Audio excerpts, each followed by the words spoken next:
It's good to be here on a happy day. Yeah, the news felt different last night. Like I slept. Yeah, It was so weird, and all people had to do was vote. yeah. Because this whole time we've been like, how does this end?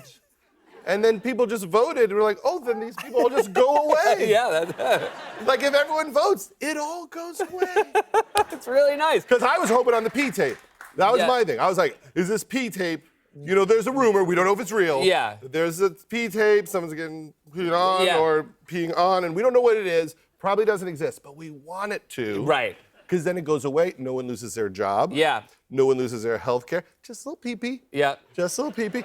But if there is one, and Trump goes away, who becomes the president? Yeah, Pence. That's right. Yeah. So we need another tape. Yeah. See, I think the problem is, I think you're in trouble after the first one because I don't think there's a tape on Mike Pence. You know, I think like the worst tape is like probably just like him sitting in an empty room, like staring Yeah. at a brick wall.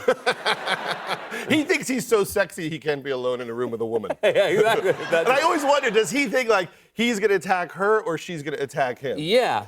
Also, it's at a restaurant, so there Yeah. would be waiters there to stop it. Yeah. Yeah, he won't even go to a restaurant with staff. Really? I Yeah. don't think he'll. Yeah, I don't think he'll have meals with women. I don't know. I think what we need is a tape that's a Russian hooker peeing on like 40 Republicans so we finally get Bernie Sanders to be the president of the United States of America. Yeah, I can see that.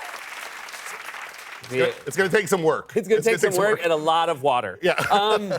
So, what is your take? Obviously, you work in this industry Yes. because it's been very easy to criticize what's happening in D.C., Hollywood, Yes. even New York show business under the microscope right now for some That's terrible right. behavior. What is your take on the sexual harassment? I don't know, because my instinct is always to say the thing they say don't say, which is like, it concerns me, as a father of 2 daughters, it concerns me. But you shouldn't have to have daughters to get that it's disgusting. Yeah. Right? You should be able to say, like, as the owner of a bird, I'm disgusted. Yeah, right, yeah. Like, everybody should be disgusted. Yeah. It's horrible, isn't it? It's like women always knew men were disgusting, and now men are going, I guess we are disgusting. Yeah.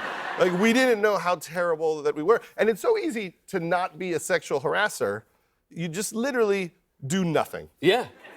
You do nothing and you're like, he's a great guy. And you did like absolutely nothing.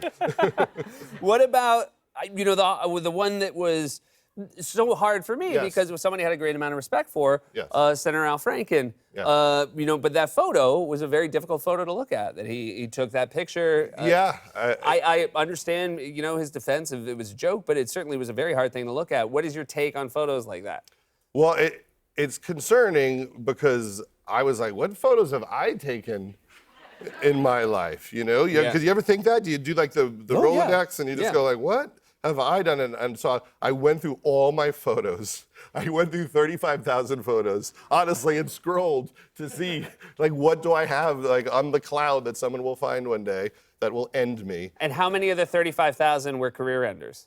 There were literally hundreds of me pretending to blow guys. Yeah. But we were all laughing, and Yeah. I think it's okay. But yeah, I think we're all learning. Yeah. We're all learning that like men do not get it at all how awful they are. Like all this like masturbating. Who knew that masturbation was so popular? That everyone's like has to masturbate in front of people. I always thought that the best part of masturbation was that you were alone and Yeah. no one was judging you, right? Yeah. Like, isn't that why we like it? That no one is there to Yeah. go, what's the matter with you? I agree.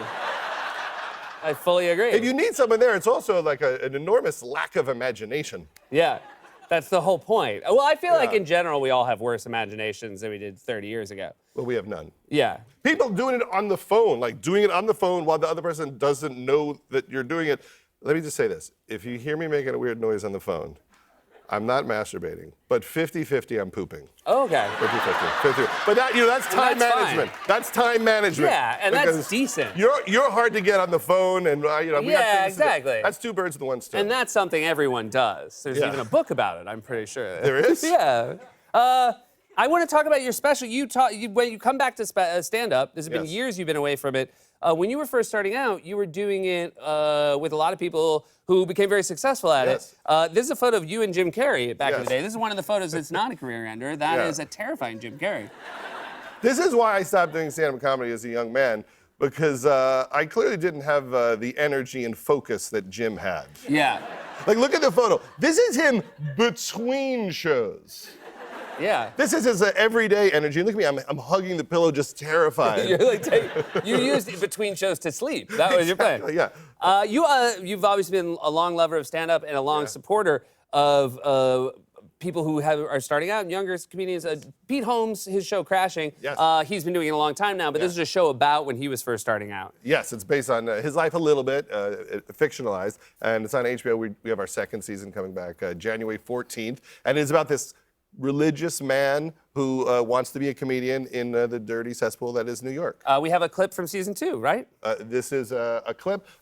He just talked to Penn Jillette, who convinced him that maybe God doesn't exist. All right. And he's very confused, and then he bumps into Doug Benson All right, let's take a look. afterwards. How could everything be nothing? Because we don't. It's everything. But do you know? About everything? What if it was Zeus? What if it was this one and now he's mad and now you die and chances are. Who's Zeus? That's my point. Who's God? Who is God? Do you know? Zeus? What if you've been praying to Jesus and it was Zeus? Jesus. Judd Apatow, everybody!